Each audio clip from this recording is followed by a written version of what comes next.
This is a case study about the dilemma of senior market specialist Thomas Green, who was promoted quickly and now facing a career crisis. Green worked for the travel and hospitality division of a company called Dynamic Displays. He was originally recruited as a content executive in March 2007. After showing his talent and ability in this industry, he was rapidly promoted to senior market specialist by the division vice president, Shannon McDonald, in September 2007.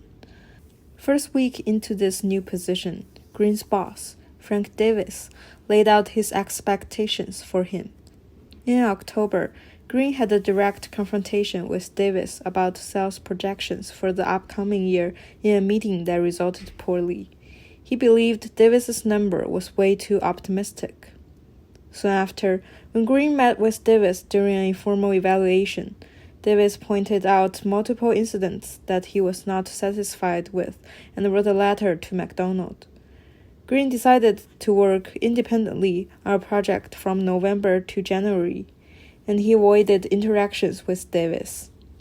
In January 2008, Davis had another performance review with Green and discussed his further deficiencies in his work and attitude. He also sent an email to McDonald on his issues with Green. To respond to his complaints, McDonald sent an email to Green asking for his perspective on the situation at hand. Green sensed the conflict between Davis and him was developing intensely, and he might be fired because of it. Davis was clearly building a case against him and putting his arguments together. Green did not adapt to his new position well, or understand the boundaries and the expectations that came with the job. Although McDonald promoted him, he was directly responsible for his performance.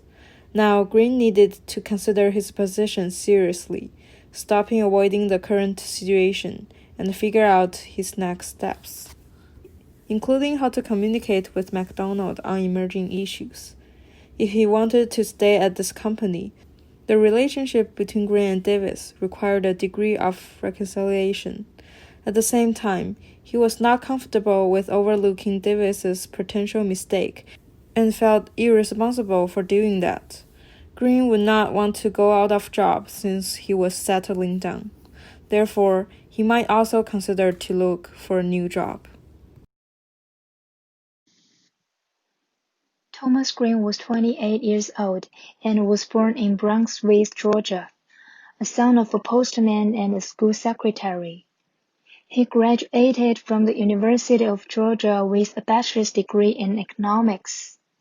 In the past 6 years, Mr. Green has been a very successful account executive in the banking division, selling ATMs to regional banks throughout the Southeast.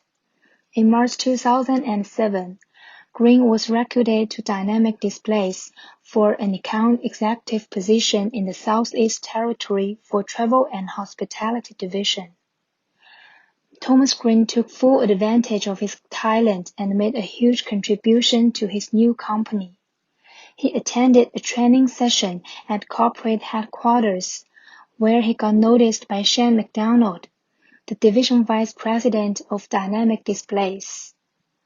Due to his outperformance and instant connection with McDonald, Green was promoted to the position of senior market specialist under Frank Davis. Frank Davis was 45 years old and held a bachelor's degree in history from New York University and an executive MBA from Suffolk University Sawyer Business School. He worked as a sales representative for Advanced Telecommunications Service, selling PBX phone system before he worked for Dynamics Displays. He was a 17-year veteran, joined the company in 1990 as an account executive. After that, he held positions as market specialist and senior market specialist. He currently at the position of marketing director in Dynamics Displays for the Travel and Hospitality Division. Shannon McDonald was the division vice president of Dynamics Displays at the age of 42. She held a bachelor's degree in marketing from the University of Georgia and an MBA from Northwestern's Kellogg School of Management. Ms. McDonald was responsible for all aspects of travel and hospitality business. She promoted Thomas Green as senior market specialist. Thomas Green and Frank Davis are all extroverts. Green is sociable and good at interacting with people, which enables him to be a successful salesman.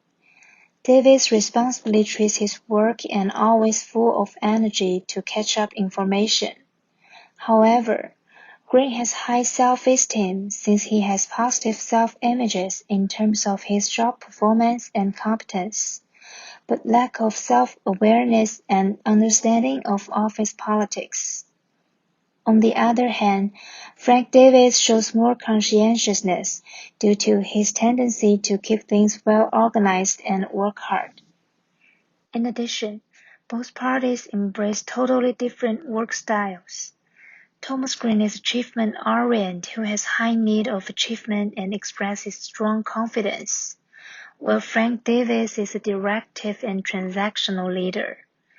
He tends to schedule work and maintain performance standards that focuses on routine transaction and taking corrective action. He also presents as a participative leader, concerning about work-related matter, and is willing to discuss plan with employees in order to improve situation. Our goal is to resolve the conflict and maintain Thomas Green's job position by providing a more effective working mode that maximizing and optimizing both parties' strengths regarding to self-correction, communication skills, peer relationship, and collaboration. For the next part, we will discuss relevant series concepts from the textbook and how they apply to the Thomas Green cases. Reward allocation norms. Thomas Green has been promoted to a senior market specialist based on the equity principles of reward allocation norms. Green was rewarded according to his extraordinary inputs and performance for past few months. Path Goal Theory. The theory emphasizes it's important for leaders to clarify the path to various goals of interest to employees. An effective leader forms a connection between employee goals and organization goals. After McDonald's noticed the excellent performance of Green, she motivated Green by promotions if Green can achieve a certain goal. It helps to provide job satisfaction, leader acceptance, and commitment. Paradoxical effect on communication. Theory points out that most people like to communicate with others at their own status or higher. It explains why Greens turn to have personal contact with McDonald's several times before promotion. The result should be a tendency for communication to move up the status hierarchy. Initiating structured leader. Based on the case, Davis concentrates on group goal attainment. He sets the role of followers, stresses standard procedures, and schedules the work to be done. Davis should give Green more support and contact with him more often. Role ambiguity. Thomas Green has been reported for lack of effort from Davis' point of view. While Greens believe he is doing the right thing rather than political effort. This conflict results from role ambiguity from the focal person, Thomas Green. Even though role expectations are clearly developed, the sent message and its true meaning might not be fully digested by the receiver. Therefore, Green has some misunderstanding about his role and duty. This is especially true when he was new to this role. Hypothetical productivity curves.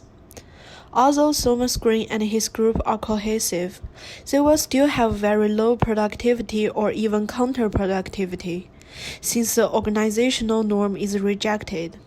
Thomas' group focuses on its own goal of work rather than the organizational goal. The Room and Jaggles situational module. According to the module, there are various degrees of employees' participation that a leader can exhibit. David is at the CI degree of the module, which means that he shares the problem with the relevant employees, Thomas Green, individually, and gets his ideas and suggestions without bringing them together as a group. Grapevine effect. Green gets a copy of David's email from a colleague, and its misuse of the power. The informal communication system is known as grapevine. It helps Green to inform the important matters and keep the situation on hand. Basic principle of effective communication. The conflict between Green and Davis is partly due to the ineffective communication. Both of the parties should take the time and not confuse the person with problems. Green and Davis only had a one-on-one meeting twice after promotion. The lack of communication creates uncertainty and misunderstanding. Meanwhile, Green tries to blame Davis the person rather than focus on the issues. Green tend to have a negative reaction and engage in name-calling and gossip about Davis. Task conflict and relationship conflict. In the beginning, Green and Davis have the task conflict since they have disagreement about the nature of work to be done, and they have a different point of view about the goals. Afterwards, the conflict turns into the relationship conflict that the individual have to do with their relationship rather than the task on hand. Green start to judge Davis negatively in the workplace. Political skill. Political skills are crucial for job performance and satisfaction. Green is short on the ability to understand others at work and to use that knowledge to influence others to act in ways that enhance one's personal or organizational objectives. Green should put more effort at networking ability and interpersonal influence. Green cannot flexibly convince his interpersonal style to meet the needs of the situation. Meanwhile, Green cannot maintain a good relationship with key organizational members like Davis to accomplish his own goals. Social exchange theory. In the end, Green realized he paid too much attention to achieve McDonald's expectation rather than doing the job itself. This is rooted in the effect of social exchange theory, which states that individuals who are treated favorably by others will feel a sense of obligation to reciprocate by responding positively and return the favorable treatment in some other manner. Now, let's analyze the issues involved in this case and the causes and consequences of the issues. Green has to decide his next step and figure out how to respond to McDonald's email. The key issue of this case is the poor relationship between Thomas Green and his boss, Frank Davis, escalated from their disagreement on each other's work styles and performance. Green has to take appropriate actions as he is in danger of losing his well-paid job.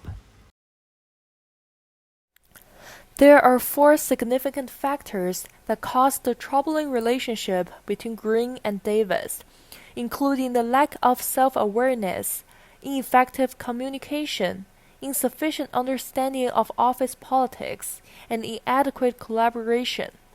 These causes have to be first analyzed in order to fully interpret the current situation and come up with a fitting resolution that both Green and Davis would accept.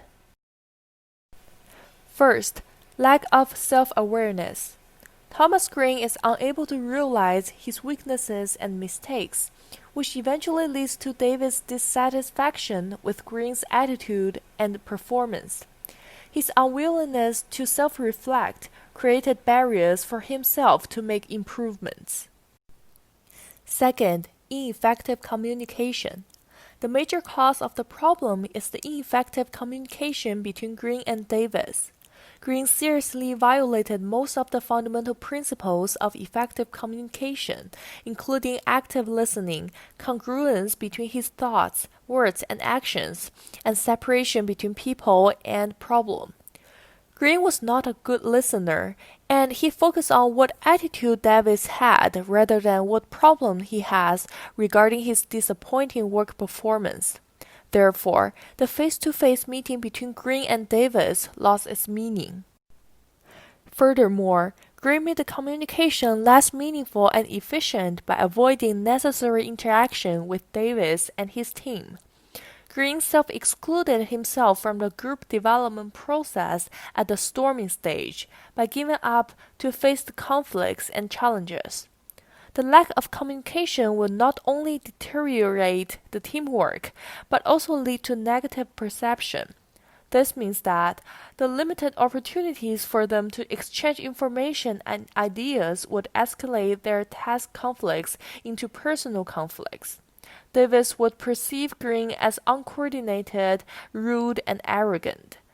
These negative perceptions are the contributing factors that lead to the issue. Third, little understanding of office politics. Green has very little understanding of the office politics as he has no management experience. His unwillingness to learn politics made his career development even more challenging.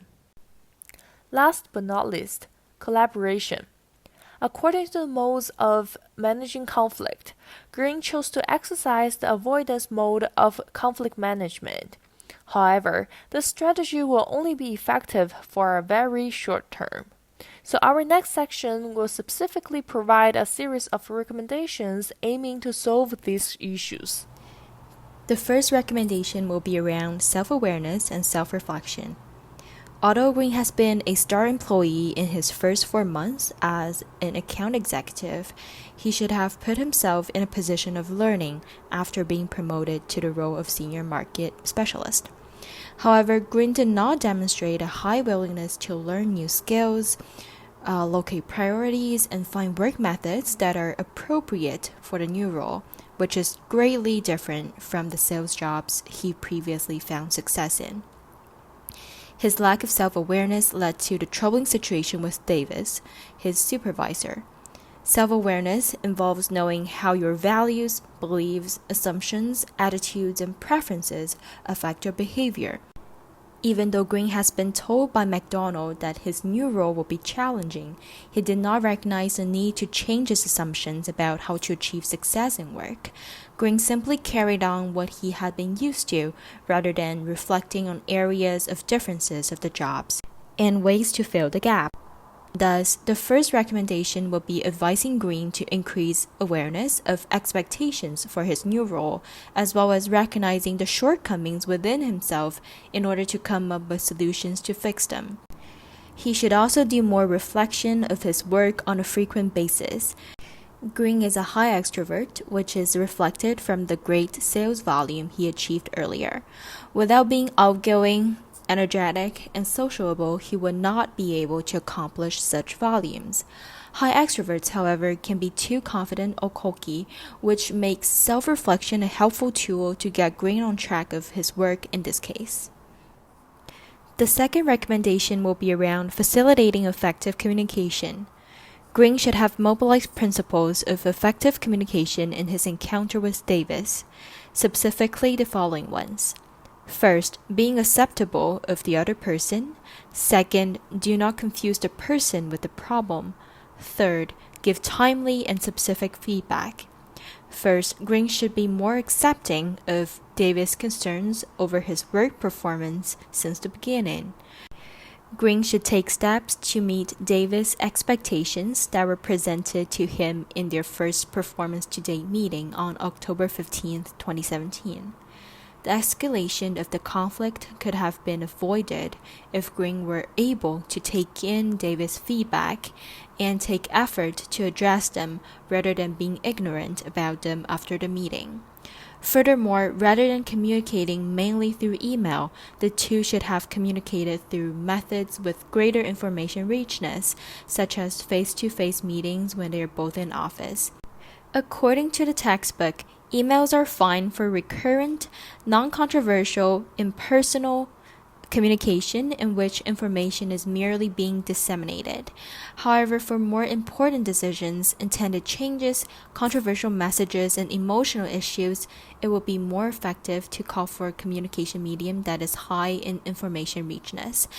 Second, Green should not have associated Davis' concerns as a direct result of him questioning the validity of Davis' forecast in the budget plan meeting. It would be smarter if Green had moved on and he could prove to Davis that his concerns over the forecast are valid through empirical evidence that is preferred by Davis. Third, Green should have reported to Davis about his work progress frequently, rather than letting the snowball get bigger to every performance meeting. Green's work is rigorous and requires a lot of traveling, so a short email report at the end of the day is appropriate when he is out of the office. For days which Green is in office, he should visit Davis during lunch or other times when both individuals are not occupied, for keeping Davis updated. The frequent communication could also allow both individuals to know each other better, reducing the perception they held for each other from the budget meeting. In addition, dynamic displays should have directed supervisors and higher-level managers to play a role in creating a climate in which constructive dissent can emerge. This ensures lower-level employees to sense psychological safety to enhance their voice. Green in this case may be reluctant to speak up because the organizational atmosphere does not encourage upward communication. In conclusion, recommendations for Green on facilitating effective communication include being open-minded toward criticisms, separating the problem from the person, and engaging in frequent feedback sharing. In addition, Green should apologize sincerely to Davis and McDonald about his work behavior after being promoted. The third recommendation will be around connecting with colleagues and greater involvement in the organizational setting. In the future, Green should allocate more time and effort in office politics, maintaining friendly relationships with his peers, subordinates, and superordinates. His lone wolf approach to work previously reflected his lack of collaboration with people around him. Green could have benefited from peer support and received more information about what's going on in the organization through grapevines if he had engaged more with people around him. Engaging with others also helped him to know different people better, such as Davis through his personal experience of enhanced exchanges and others' comments about him in informal settings. As a high extrovert, Green has a likelihood to be socially unaware and like to stand in the spotlight rather than giving it to others, which can also create a negative image of himself to others in the organization. Thus, it is recommended that Green spends more effort in engaging with his colleagues, talking to them and paying attention to nonverbal communication. By doing this, he could also provide a more representational image of himself to others. The final recommendation will be around collaborating rather than avoiding. After the first performance meeting with Davis, Green has been exhibiting avoiding behaviors, which was not a wise choice of approach to organizational conflict in the first place. According to approaches of managing conflict, avoiding is effective when the issue is trivial, information is lacking, people need to cool down, or the opponent is very powerful and hostile. However, it was not the case for Davis and Green. Instead, collaborating should be used from the start as it works best when the conflict is not intense and when each party has information that is useful to the other. The first performance meeting contained feedback that might be uncomfortable for Green. However, at that stage, the conflict wasn't intense. Focusing on collaborating would maximize both assertiveness and cooperation. This is the most appropriate method because neither Green nor Davis wanted to compromise or lose something. By collaborating, each of them can be satisfied and be willing to work toward a win-win solution. As a result, their productivity and achievement will be enhanced. Most importantly, Green no longer needs to worry about being fired by Davis. Furthermore, Davis should form a small work team to strengthen the synergy among colleagues. It is a common notion that a team is developed when there is a strong sense of shared commitment and synergy. A successful team is found on collective efficacy, which is the shared belief that a team can successfully perform a given task. Although Green has a strong faith that he is capable of delivering his tasks through working independently. However, self-efficacy does not necessarily translate into collective efficacy. For example, 5 skilled musicians may not necessarily form a good band. Thus, Davis should form a management team and mainly focus on developing the team reflexivity. Team reflexivity is one of the important contributors to collective efficacy, which is the extent to which team members actively and thoughtfully participate in discussions about team processes and goals, and adapt their behaviors accordingly. This is a valuable and essential aspect to successful teams because coordination among members can be effectively enhanced through conscious reflection and communication. In other words, the problems such as Davis' dissatisfaction with Green's conduct that derived from their lack of clear communication can be resolved by increasing the team's reflexivity. The current situation is troubling for both Green and Davis as it makes their encounters at work extremely awkward. It could also negatively impact their work performances since both individuals experience stress from the ongoing conflict and have to devote effort in solving the issues. The time and effort could be allocated for work or other places if the conflict could have been resolved earlier. At the moment, Green is faced with enormous pressure as he is on the verge of losing his job. The stress not only undermines his work performance, but could also negatively impact his peers and subordinates, which can thwart the organization's progress and goals. Thus, it will be in all stakeholders' interest to de-escalate the conflict between Green and Davis and transform their relationship to a more positive note, at least for now, since Green is still in charge of developing strategies of his region, which is an important role for the well-being of the organization. Recapping the recommendations above, Green needs to develop his self-awareness with frequent self-reflections, effectively communicating with his coworkers, not only his supervisor, but also his peers and subordinates, building and maintaining social ties in organization, and exhibiting collaborating initiatives in this conflict in order to save himself from being fired.